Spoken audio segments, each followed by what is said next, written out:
잠시 기도하겠습니다. 사랑의 하나님, 이 시간 성령 충만으로 역사하여 주시옵소서. 아버지 앞에, 이 말씀 앞에 섭니다.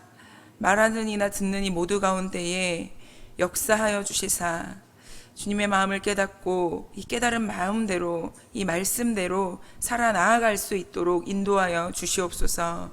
함께 하실 주님을 찬양하며 예수님의 이름으로 기도드립니다. 아멘. 오늘 본문 아모스는 남유다 사람이지만 북이스라엘을 배경으로 기록된 성경입니다. 물론 이 남유다나 북이스라엘을 향한 하나님의 말씀을 이 아모스는 예언을 하였는데요. 아모스라는 이름의 의미는 짐을 진 자라는 뜻입니다. 아모스는 원래 선지자도 예언자도 아닌, 또 그들의 아들들도 아닌 직업적으로 목동이라고 할 수 있는 사람입니다. 물론 성경학자들은 목동이라는 직업 면에서 그가 일반 목동이 아닌 큰 단위의 목축업을 하는 왕군과 관련된 사람이 아닐까라고 추측을 하는 경우도 있습니다. 어쨌든 아모스는 일반적이지 않은 정말 특이한 경우의 선지자입니다. 아모스가 살았던 시대, 그리고 하나님의 말씀을 예언한 이 시대는 구체적으로 아모스 1장 1절을 보면 알 수 있는데요. 우리 아모스 1장 1절 앞으로 가서 함께 읽어보도록 하겠습니다. 아모스 1장 1절입니다. 시작. 유다 왕 우시야의 시대, 곧 이스라엘 왕 요아스의 아들 여로보암의 시대 지진 전 2년에 드고와 목자 중 아모스가 이스라엘에 대하여 이상으로 받은 말씀이라. 1절의 말씀처럼 아모스가 활동했던 시기는 여로보암의 시대에 지진이 일어나기 2년 전부터다 라고 성경은 이야기합니다. 아모스는 북이스라엘 그리고 남유다, 즉 모든 이스라엘 전체를 대상으로 하나님의 메시지를 전합니다. 아모스의 메시지는 전반적으로 하나님의 임재, 하나님의 날에 대하여서 선포를 하는데요. 그런데 여러분, 하나님의 임재라고 생각하시면 여러분은 어떤 마음이 드십니까? 일반적으로 생각하는, 우리는 하나님의 임재라고 생각한다면 마치 하나님이 따뜻하게 사랑으로 함께 하실 것 같고 또 긍휼과 자비를 베풀 것이라고 생각합니다. 그러나 오늘 아모스는 하나님의 임재에 대해서 사자를 표현하는 단어를 사용합니다. 먹이를 움켜쥐려는 사자의 포효와 같은 그 부르짖음으로 하나님께서 임하실 것이다. 바로 그날이 여호와의 날이다. 이렇게 아모스는 이야기합니다. 자, 그렇다면 왜 아모스는 이스라엘에게 이러한 예언을 할 수밖에 없었을까요? 하나님께서 직접 선택하신 민족임에도 불구하고 하나님은 왜 아모스라는 이 예언자를 통해서 하나님의 진노 그리고 심판을 말씀하셨을까요? 오늘 본문은 우시야 시대 그리고 북이스라엘 여로보암의 시대, 이 지진 전 2년부터 아모스가 하나님의 말씀을 받고 전한 내용이다 라고 설명을 드렸습니다. 그러니 우시야 시대와 여로보암 시대에 과연 무슨 일이 일어났는가? 하나님께서 이스라엘을 향해 진노와 심판의 메시지를 전하실 수밖에 없었던 이유가 무엇인가? 이 두 왕의 시대를 살펴보면 알 수 있습니다. 자, 먼저 우리 1장 1절을 읽어보았는데요. 이 1장 1절에 나오는 남유다의 왕 우시야 왕의 시대를 살펴보겠습니다. 우시야는 16살에 왕이 됩니다. 예루살렘에서 52년 동안 다스렸는데 우시야는 성경에서 이렇게 기록하고 있습니다. 역대하 26장 4절 5절입니다. 제가 읽어드리도록 하겠습니다. 역대하 26장 4절 5절입니다. 우시야가 그의 아버지 아마샤의 모든 행위대로 여호와 보시기에 정직하게 행하며 하나님의 묵시를 밝히 아는 스가랴가 사는 날에 하나님을 찾았고 그가 여호와를 찾을 동안에는 하나님이 형통하게 하셨더라. 우시야는 왕이 되었을 때 하나님께 인정받는 자였습니다. 하나님 보시기에 정직하고 또 하나님을 찾았으며 하나님께서 형통하게 해주시던 왕이었습니다. 자, 그런데 이런 그에게 교만이 생깁니다. 하나님께서 형통하게 해주신 것을 어느새 잊어버리고 악한 일을 저지르고 맙니다. 그 내용에 대해서 잠깐 설명을 드리면, 하나님의 성전 안에는 분향단이 있습니다. 그런데 그 분향은 오로지 정해진 제사장들만 할 수 있습니다. 그런데 이 왕은 그 제사장만이 할 수 있는 분향을 자신이 하려고 그 안으로 들어갑니다. 그런데 이것은 하나님께 죄를 짓는 일이었죠. 하나님의 명령을 어기는 것. 여러분, 아무리 내 생각에 선한 일, 내가 보기에 좋은 일이라도, 내가 아무리 열심을 내어도 하나님의 뜻에 순종하지 않고 내 마음대로 한다면 그것은 모두 다 죄입니다. 이런 우시아의 모습을 보고 제사장들의 만류가 시작됩니다. 이 우시아 왕 때에는 아사랴라는 대제사장이 있었는데 그는 80명의 제사장들을 데리고 우시아 왕을 쫓아가서 말립니다. 역대하 26장 18절의 내용을 보니 아사랴가 우시아에게 이렇게 이야기합니다. 우시아는 들으시오. 주님께 분향하는 일은 왕의 할 일이 아닙니다. 분향하는 이 일은 직무를 수행하도록 거룩하게 구별된 제사장들, 곧 아론의 혈통을 이어받은 제사장들만이 할 수 있습니다.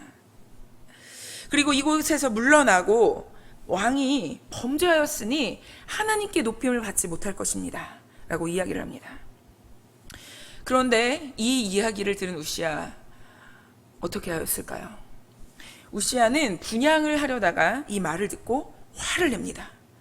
그런데 문제는 그때 생겼습니다. 우시아의 이 이마에 나병이 생긴 것입니다. 이 아사랴 대사장과 다른 제사장들이 그를 살펴봅니다. 그의 이마에 나병이 생긴 것을 확인합니다. 그리고 그를 그곳에서 쫓아냅니다. 여러분, 누가 그에게 나병을 허락하신 것입니까? 하나님이시죠.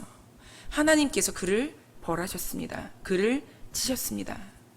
결국 우시아 왕은 죽는 날까지 나병을 앓았습니다. 성전을 출입하는 것 허용되지 않았습니다. 격리가 돼서 남은 여생을 보내게 됩니다.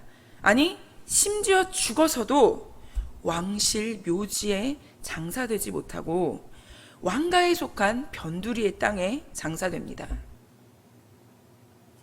아까 아모스 1장 1절을 살펴보았습니다. 1절은 지진에 대해 나오는데 그 지진이 발생한 시기가 이 우시아 왕 때 그리고 여로보암 시대 때로 보는데, 그래서 이 우시아의 시대의 선지자 스가랴는 스가랴 14장에 지진의 발생 원인이 우시아 왕의 범죄, 즉 우시아 왕이 스스로 제사장의 직무를 수행하려고 성소에서 분향하는 순간 일어난 것이다 라고 이야기를 합니다. 또한 동시에 우시아 이 교만의 때에 하나님께서 아모스 선지자를 통해서 북이스라엘을 향해 하나님의 날을 선포하였다라고 보는 것이죠.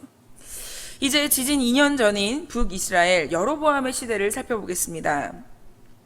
사실 우시아의 범죄만 빼면 우시아 시절은 하나님이 형통케 하심으로 인해 다윗과 솔로몬 이후 정치적 경제적으로 아주 큰 전성기를 누리고 있었습니다. 그런데 여로보암 2세도 마찬가지였습니다. 국토를 회복하고 국력이 융성하게 되었습니다. 그러나 여로보암에 대하여서는 열왕기상 14장 23절 이하에 이런 내용이 등장합니다. 우리 열왕기하 14장 23절 24절을 찾아보도록 하겠습니다. 열왕기하 14장 23절 24절입니다. 함께 읽겠습니다. 유다의 왕 요아스의 아들 아마샤 제15년에 이스라엘의 왕 요아스의 아들 여로보암이 사마리아에서 왕이 되어 41년간 다스렸으며 여호와 보시기에 악을 행하여 이스라엘에게 범죄하게 한 느밧의 아들 여로보암의 모든 죄에서 떠나지 아니하였더라. 수십 년간의 정치적 안정과 경제적 번영을 누리는 그때, 겉으로는 보기에 모든 것이 잘 진행되고 있다고 생각하던 그때, 사실은 하나님 보시기에 너무나도 악한 일들이 일어나고 있었던 것입니다. 그래서 하나님은 아모스를 통해 하나님의 날, 심판의 날을 말씀하십니다. 심판을 말씀하십니다. 경고하십니다. 회개를 원하십니다. 특히 아모스는 이스라엘의 지진이 일어나기 2년 전에 선포된 하나님의 말씀입니다. 겉으로 보기에는 남유다나 북이스라엘이 아무 문제 없어 보였습니다. 그러나 아모스는 아모스서를 통하여서 이스라엘의 악행을 여과 없이 말하고 있습니다. 자, 이스라엘은 정치적 발전과 국력 증진으로 인해서 이제 경제적 번영을 가져오게 되는데요. 영토의 확장과 함께 대외 교역량이 증가하고 또 다양한 교역로의 확보로 이스라엘의 경제는 전무후무한 부흥의 시기를 맞이하게 됩니다. 말 그대로 풍요로운 사회를 살게 된 것입니다. 자, 그러나 불행하게도 이들의 풍요한 사회는 모든 사람을 위한 복지의 사회의 모습이 아니었습니다. 물질적 번영, 경제적 안정 속에서 급부상하게 된 계층이 있는데 바로 상류 계급 사회였습니다. 소수의 상류층에게로 막대한 부가 집중되고 또 대다수의 일반 국민은 깊은 소외감, 박탈감까지 느끼게 됩니다. 물론 상류층들의 이 부의 축적은 부당한 이윤 추구와 또 착취로 남의 것을 빼앗아서 얻어진 것입니다. 인간사가 늘 그렇죠. 그래서 이 부의 축적은 자연스럽게 사치, 향락, 이것들을 추구하는 삶의 방식을 가지고 오게 됩니다. 여러분, 가진 자들은 어떻습니까? 더 가지려고 합니다. 또 이 욕망을 실현하기 위해서, 탐욕을 실현하기 위해서 온갖 부정적인 일들을 아무 꺼리낌 없이, 스스럼 없이 자행하기도 하죠. 또 이 시대의 특징이 있습니다. 그것은 바로 종교적 열광주의, 그리고 예전적 열심주의였습니다. 자, 쉽게 말해서 하나님께 드리는 그 제사의식이 굉장히 세련되어 정교하게 치루어졌습니다. 절기 예식이 있죠. 여러 가지 절기가 있어요. 아주 사치스럽고 방만하게 드려졌습니다. 또 종교 지도층의 인사와 부유한 상류층의 그 평신도들의 연합이 있었는데 이것은 나라를 부패로 만들고 영적 타락의 극치로 몰고 갔습니다. 하나님은 이런 상황 속에서 아모스를 선지자로 불러 이스라엘로 보내신 것입니다. 그래서 오늘 본문 아모스 5장은 정의와 공의를 행하지 않는 이스라엘에 선포됩니다. 오늘 내용, 우리 아모스 5장 14절, 15절을 그 내용을 보면요, 간단하게 요약하면 이렇습니다. 정의를 굽게 하는 이스라엘 백성들아, 하나님을 찾으라. 그러면 살리라. 이것들이 계속 반복적으로 되어 나타납니다. 종교의 제사 의식 속에서 스스로 만족하고, 우리가 이렇게 잘 되니 하나님께서 우리를 영원하게 부하게 하여 주실 것이다, 우리와 함께 하여 주실 것이다 라는 잘못된 안전 의식을 갖고 있었던 이스라엘을 향해서 이제는 애곡의 날, 슬퍼함의 날이 다가오기 시작한 것입니다. 여러분, 아모스를 통해서 하나님은 약자를 제압하고 불의한 돈으로 향락을 일삼던 이 이스라엘의 통곡의 때가 가까이 다가오기 시작했다는 것을 알려주십니다. 그런데 문제는 이제 이 심판의 날, 이 저주의 날이 오고 있다는 그 사실, 아는 사람이 이스라엘 안에 아무도 없었다는 것이에요. 사람들은 한결같이 좌로 우로 치우쳤는데 그 누구도 올바른 방향 감각을 가진 사람이 없었어요. 지위나 권세나 큰 자나 작은 자에게 이르기까지 모두 불치의 영적 불감증에 걸려 있었습니다. 여러분, 이스라엘은요 아주 심하게 병든 민족이었습니다. 이미 죽음의 악취가 사회 구석구석에 진동하기 시작했습니다. 이제 민족의 장례식을 치러야 할지 모르는 비운의 날이 다가오기 시작한 것입니다. 그래서 하나님은 심판의 날, 2년 전부터 아모스를 통해서 계속 말씀하십니다. 종교적인 예식이 무슨 소용이 있는가? 찾을 만한 분을 찾으라. 아모스 5장 5절은 그래서 이렇게 이야기합니다. 우리 아모스 5장 5절로 돌아가서 함께 읽어보도록 하겠습니다. 아모스 5장 5절입니다. 함께 읽겠습니다. 베델을 찾지 말며 길갈로 들어가지 말며 브엘세바로도 나아가지 말라. 길갈은 반드시 사로잡히겠고 베델은 비참하게 될 것임이라 하셨나니. 여러분, 하나님은 베델, 길갈, 브엘세바로 가지 말라고 이야기합니다. 자, 베델과 길갈은 이스라엘의 북이스라엘의 성소입니다. 성소는 하나님이 임재하시는 곳이죠. 또 브엘세바는 남유다의 성소입니다. 즉 이게 무슨 이야기냐? 북이스라엘에 있는 성소나 남유다에 있는 성소로 가서 하나님께 예배드리는 것, 제사 드리는 것은 하나님을 찾는 것과는 전혀 상관이 없다라고 성경은 이야기하는 것이에요. 자, 여러분, 이게 무슨 이야기일까요? 왜 성소에 가서 제사를 드리는 것이 하나님을 찾는 일이 아니다 라고 이 아모스 선지자는 이야기하는 걸까요? 이것은 바로 하나님께서 말씀하시는 것입니다. 이스라엘의 잘못된 신학, 그릇된 신앙, 그런 열정에 대하여서 하나님이 이야기하고 계시는 거예요. 보여지는 행위, 이것을 하면 내가 잘 먹고 잘 살겠지 하는, 마치 우상 숭배하는 것과 같이 하나님을 섬기는 모습. 그래서 하나님께서는 도리어 하나님을 찾으라 라고 말씀하십니다. 하나님이 누구신지, 하나님이 어떤 분이신지, 또 그분이 무엇을 기뻐하시는지 배우고 실행하는 것이 바로 그분의 백성들이 할 마땅한 본분이라고 하나님은 말씀하고 계시는 것입니다. 자, 여러분, 이것을 우리 현대사회에 적용한다면 어떤 이야기일까요? 종교적 절기, 예배를 잘 지킨다고 구원이 주어집니까? 아닙니다. 11조, 헌금을 잘 낸다고 생명을 얻을 수 있습니까? 아니지요. 성수주의를 한다고 해서 하나님의 심판을 면할 수 있습니까? 아닙니다. 여러분, 절기를 지키거나 11조를 드리거나 또 예배를 드리거나 성수주의를 하지 말라, 이런 이야기가 아니에요. 자, 이런 것들은 하나님을 잘 섬기면, 하나님을 잘 경외하면 자연히 우리의 삶 속에 녹아서 그렇게 잘 예배드리고 헌금하게 되고 주일 성수할 수밖에 없어요. 당연한 일입니다.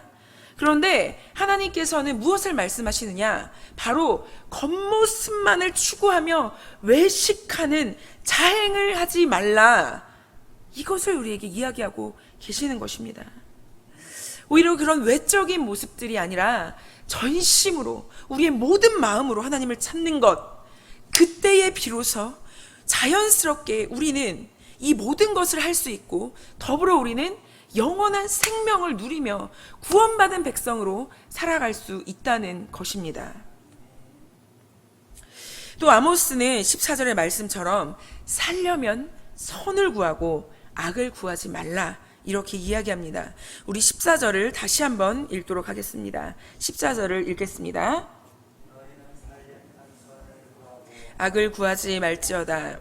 만군의 하나님 여호와께서 너희의 말과 같이 너희와 함께 하시리라.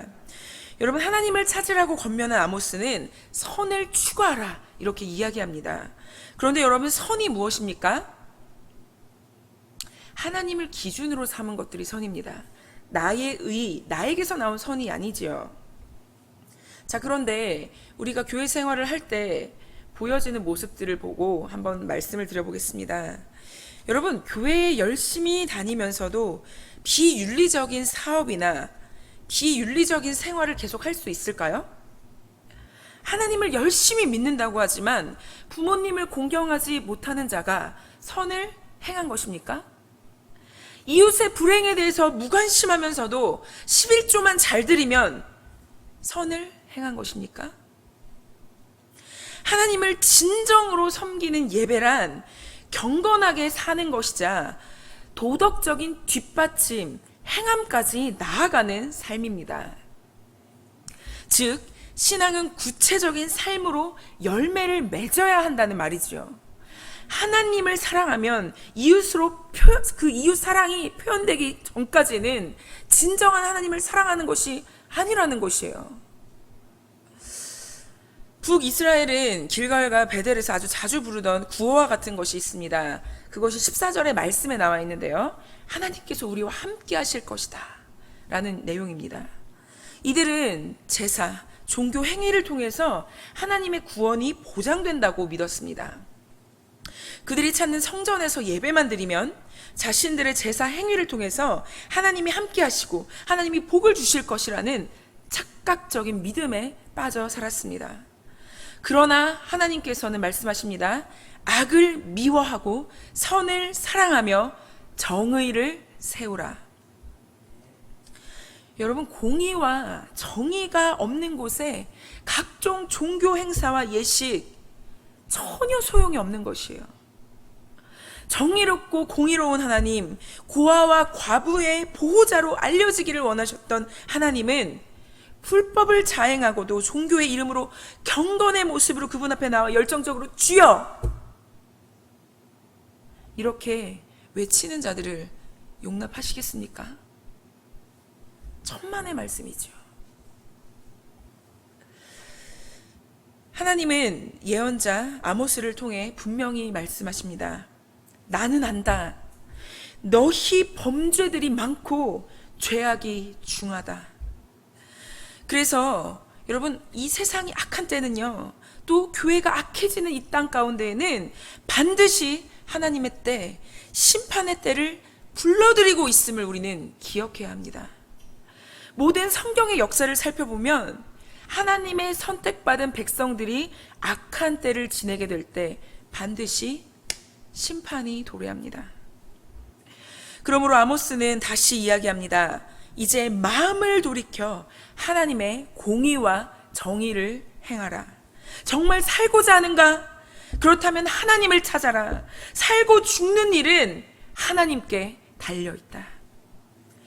살기를 원하면 하나님을 찾으라. 말씀을 정리합니다. 아모스는 하나님의 진노와 심판을 이야기합니다. 물론 하나님을 찾을 때 혹시 모르니 하나님께서 구원받을 사람들을 남겨주실 것이다 라는 15절의 회복의 메시지도 있습니다. 남은 자들에 대한 긍휼하심과 자비의 메시지가 있어요.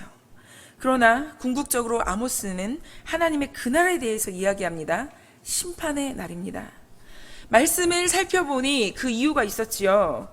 북이스라엘과 남유다의 이 사람들이 하나님을 찾지 않고 자기 만족과 자기 안위를 위해 살아가며 종교적 열심으로만 제사를 드렸습니다. 하나님을 위한 제사가 아니라 자아 숭배를 위한 제사였습니다. 그러나 살아계신 하나님을 찾지도 않고 하나님에 대한 지식도 없으며 하나님의 정의와 공의를 잃어버린 채 자신들만을 위해서 살아갔던 이들의 모습은 결국 심판을 마주하게 됩니다. 하나님의 그날에 임하게 되는 것입니다. 그리고 자신들의 이익만을 위해 살며 사회적 약자와 소외된 이웃들, 과부와 고아를 돌보지 못한 그들의 정욕과 타락, 부패, 거짓된 이웃사랑에 대한 모습들은 결국 철저한 심판으로 발걸음을 옮기게 했음을 우리는 알게 되었습니다.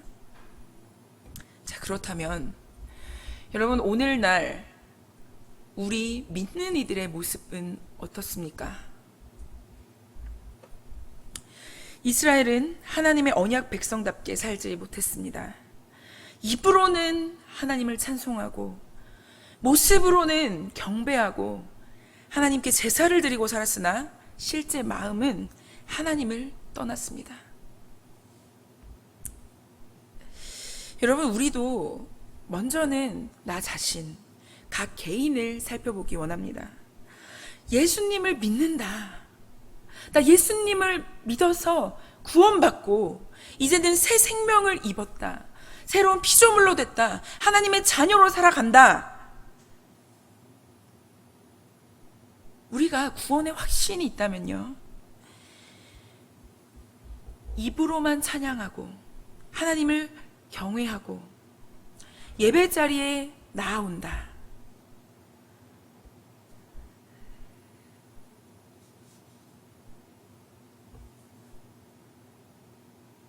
그런데 정작 여러분, 우리 삶은 어떻습니까?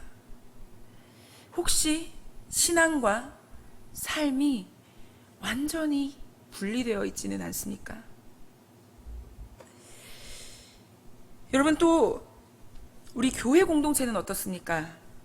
우리 교회 공동체는 예수 그리스도를 머리로 하여 한 몸 된 지체입니다.